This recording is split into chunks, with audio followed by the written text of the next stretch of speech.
Good morning. It's Kimmy. What day is this? Oh my God, it's Sunday. It's already Sunday.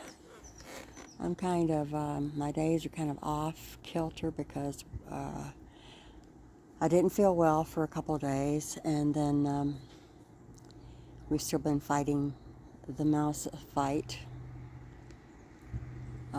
We're parked in a place. I've shown you this place before. Let me turn it around. We're parked at this fairground, and really in the back of us, you can see that there are a lot of buildings and things back there. Well, in those buildings are horses and hay bales and stuff like that. And what we have been getting are mice, just a ton of mice back here. It's just horrendous. I took out our 21st mouse today in the 4 weeks that we've been in this spot. But that's just been in the last 2 weeks, 21 mice. So while we totally love this spot. I mean, it's like the most beautiful spot you could ever want to be in, but the little critters get in. I don't like the little critters in. But we only have 2 more weeks here, I believe, and then we are moving up to our next location. My daughter-in-law has been promoted. I think I said something about that on the last video, that my daughter-in-law has been promoted, and we're going to be doing a 13-week stint over near Fresno for her to set up a new standalone kind of shop over there. And we're really excited about that because while I've been through Fresno, I've never spent any time there really. And I always love to see new sights and new scenes and have those new views. You know how I am. I love the views. We've been doing this nomad life for 4 years in the hopes of seeing all 50 states, and we've seen a bunch of them already. But we really love California. My daughter was born here in the 70s, and we lived about 15 years out here then. We left, I think I left we left in 1989 when they had the big earthquake. And I had a home in upstate New York, so we left California for upstate New York. And it's taken us this many years to get back. I mean, since 1989. Everything's changed. Everything's gotten more expensive for people to live. I see a lot more homeless people now than we saw in the 70s and 80s. Just the economy, I guess, and inflation and the pandemic hit us all hard. It really did. I mean, it made a lot of people lose their jobs. They lost their homes. It really impacted us as a nation. And it's going to take some time to get it back. But I think we can do that. I really do.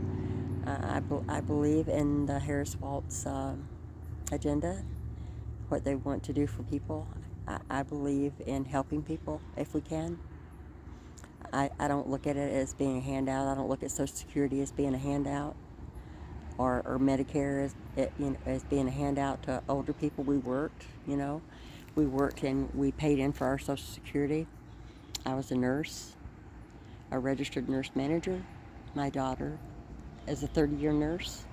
So we have paid in, and it's just a shame that people want to take that away from us.